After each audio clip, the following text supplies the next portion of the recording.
اس میں دو رائے نہیں ہیں کہ پاکستان کا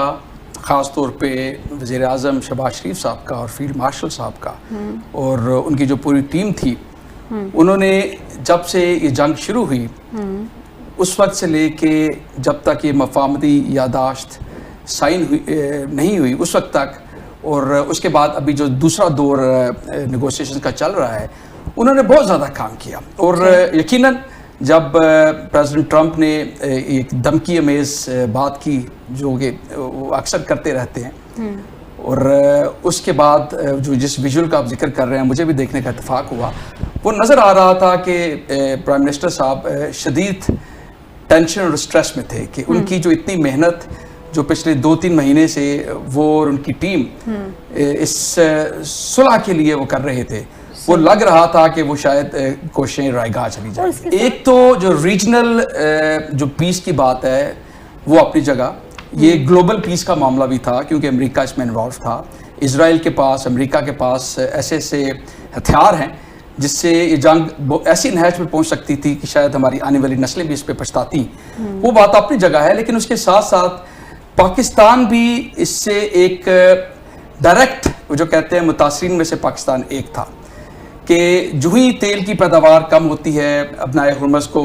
روکا گیا، تو پاکستان میں پیٹرول کی قیمتیں، ڈیزل کی قیمتیں وہ اتنی زیادہ بڑھی کہ آلموسٹ ڈبل ہو گئی جو اس سے پہلے قیمتیں تھیں. اور اگر پیٹرول کی بات کرتے ہیں تو اس سے منسلک ہماری جو تھرمل الیکٹریسٹی ہے اس پہ بھی اس کا کافی ڈیپینڈ کرتا ہے کہ جو کہ تیل سے بنائی جاتی ہے. اس کے علاوہ اوورآل معاشی جو پاکستان کی صورتحال ہے وہ بھی کیونکہ تیل پہ اس کا انحصار ہے تو وہ بھی ہم دیکھتے ہیں. تو اس ساری کی ساری صورتحال کو دیکھتے ہوئے پاکستان میں سمجھتا ہوں کہ ڈائریکٹ فریق نہ ہونے کے باوجود بھی ڈائریکٹ فریق تھا.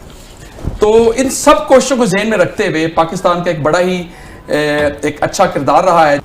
اب ہم نے جو بنیادی بات اس وقت ذہن میں رکھنی ہے،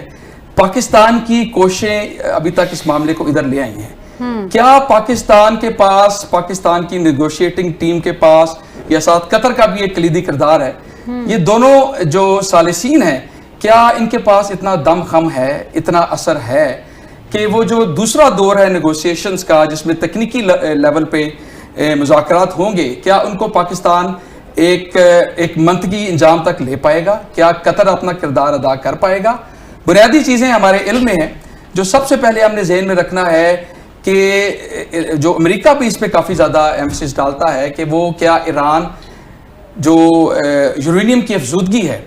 وہ کس حد تک اس کو کر سکتا ہے، اور کیا وہ ایٹم بم بنانے کا مجاز ہے کہ نہیں. مفاہمتی یادداشت کی حد تک تو یہ بات کی گئی ہے کہ ایران حتی الوسع کوشش کرے گا، بلکہ ایران کا پہلے بھی یہ ایک بنیادی سٹیٹمنٹ رہی ہے. جو ان کے پچھلے آیت اللہ خمینی تھے انہوں نے بھی بارہا اس چیز کا اظہار کیا تھا کہ ہم ایٹم بم بنانے کی کوشش نہیں کر رہے، اور یہ جو ہم یورینیم افزودگی کرتے ہیں یہ دس از فار پیسفل پرپزز، بجلی بنانے کے لیے اس کے مقاصد ہیں. تو اس کے لحاظ سے ایران نے ایک نان پرولیفریشن ٹریٹی NPT کہتے ہیں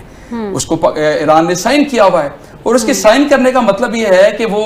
جو انٹرنیشنل اٹامک انرجی کمیشن ہے، ایجنسی ہے IAEA، اس کی وہ سپرویژن میں اور اس کی ریگولیشن میں آ جاتا ہے. اور یہ بالکل one of the negotiating point بھی یہی ہے کہ IAEA اپنا کردار کس طریقے سے نبھائے گا تاکہ ایران جو یورینیم افزودگی کر رہا ہے وہ ایک خاص حد سے زیادہ نہ کر پائے. اب یہ ہم نے ذہن میں رکھنا ہے کہ IAEA